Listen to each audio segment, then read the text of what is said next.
Pregame.com. Welcome back to pregame.tv. I'm going to get him. I'm telling you guys, one of these weeks, we're going to get him. You're going to see this ham, what he does to me before we start. Oh, man. All right. He's Ken Thomson. I'm Marco D'Angelo. Guys, Sunday baseball action.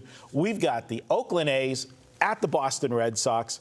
Fenway Park, the Green Monster. I got to tell you, Ken, this Oakland A's team right now, they are just playing some great baseball.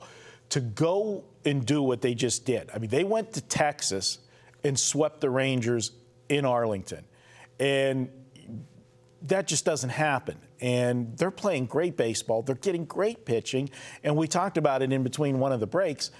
They're missing two of their pieces that are supposed to be important parts of this pitching staff. You know, A.J. Griffin, and then you've got Jared Parker.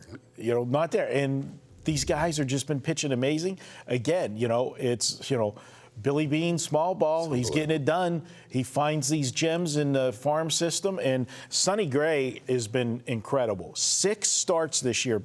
He's given up a grand total of 8 runs in 6 starts. You're going to win ball games when you're dealing it like that on the mound. No doubt. And then talk about going to Texas. You beat Darvish 4-0 behind Gray. You also win 9-3, and then you win 12-1. 9-3 game on Ron Washington's 62nd birthday. Of course, I do the birthday segment, Sports X Radio. That's how I know that. But yeah, to go to Arlington and shut that crush on him. Yeah, right. And shut down. Used to party a little bit outside of the world of sports. Oh, Ronnie Washington. Back in the day, man, maybe. I don't know. Washington would have been a fun guy to hang out with back in his heyday. But, yeah, I'll tell you what, this Oakland A's team, it just doesn't matter. You plug in different faces. I mean, when you look around the league, I mean, the guys that have left Oakland and still you figure, oh, it's got to be because they pitch in Oakland. Doesn't matter. Most of these guys go and they're successful elsewhere. Very impressive. Well, you know, for me, I'll admit, Ron Washington's birthday, I didn't know it was his birthday that night, but I was on Texas that night because I thought it was a great spot. They lost the night before, as you said, 4-0 with Darvish on the mound, but that was the first game back home from the road trip for Texas. And, you know, I say teams generally are sluggish that first game back at home, which, you know, they lost 4-0. Game 2 of the series, I thought that was their game to take. And Perez was pitching. He had back-to-back shutouts going into that game. You know, and they shelled him. I mean, there's this team before when it was the Oakland A's. They always pitched well, but you had to struggle to. It was, you know, they were like the San Diego Padres, only better. They had better pitching, but they struggled to score runs. You would be playing a lot of games where you're trying to win a game 3-2, 2-1 type games. But now they're getting offense. They are. They're starting to get some off. Coco Crisp has been solid. I like plugging him in at the top, but now Lowry's hitting. You have Donaldson.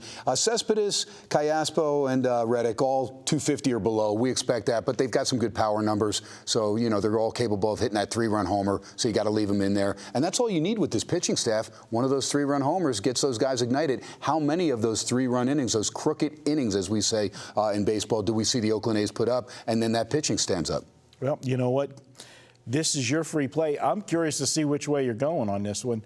Let's make it official. Let's do it.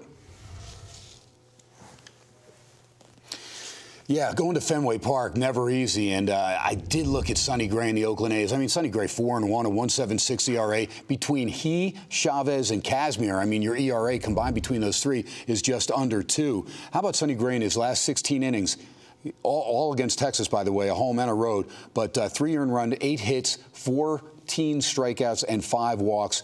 Again, just outstanding stuff from Sonny Gray. But on the other side of the equation there is Boston's pitcher John Lackey. Now, Lackey 4-2, a 3.82 ERA, but in his last 2, and they've both been at Fenway, 16 innings pitched, 3 runs, 16 strikeouts, just 1 walk. And I know Marco looks for that whip. Walks and hits per innings pitched to be under 1. Lackey's is. I'll take my shot. That was, by the way, against Tampa Bay and the Yankees. And I know Tampa's lineup not hitting, but still Lackey very solid in both stints, and both of them were 8-inning stints. Napoli, Victorino, both those guys hitting pretty well. Bogart's now at short, doing okay. Pedroia's still down around 270. I mean, you got Ortiz, 250. Brzezinski's not bad. Middlebrook, Sizemore, these guys down around 259 and 208 for Sizemore.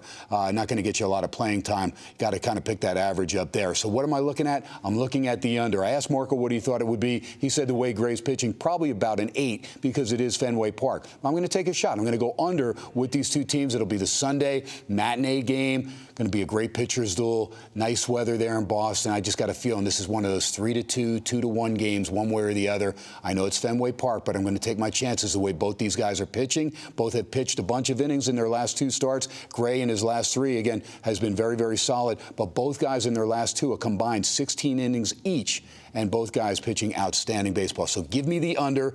Again, I'm looking for an 8. If I can get an 8.5 or a 9, I know I'm getting greedy there. I'll take it, but it is Fenway Park. But I think this game definitely goes under 8, and that's where we're going to lay the bar. If it's 7.5, I'll still play it under. 7, it starts getting dicey. I don't think it'll be a 7. I think it'll be 7.5 or higher. So I'm going to go under with Lackey and Gray, Oakland at Fenway against the Boston Red Sox. All right, great stuff from Ken as usual. That's going to wrap up the videos for us this week. Well, at least for Ken, I'm going to be back in studio a little bit later tonight. We're going to be breaking down the Kentucky Derby. I'll be here with Chuck Edel. We'll break down all of the contenders. Let me just get this in because I got a brother named Sam. He is a rat. Sam Rat will be my horse.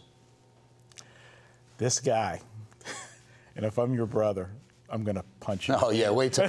Hopefully you won't see the video. I'll make sure your sister knows about it. All right, he's Ken Thomson. I'm Marco D'Angelo. Thanks for watching the videos. Cash a lot of tickets. Fezzik and the crew will be in on Tuesday. Ken and I will be back next week. But you and Chuck Edel will be right back. We'll be right back here tonight with the videos. They'll be up late at pregame.tv.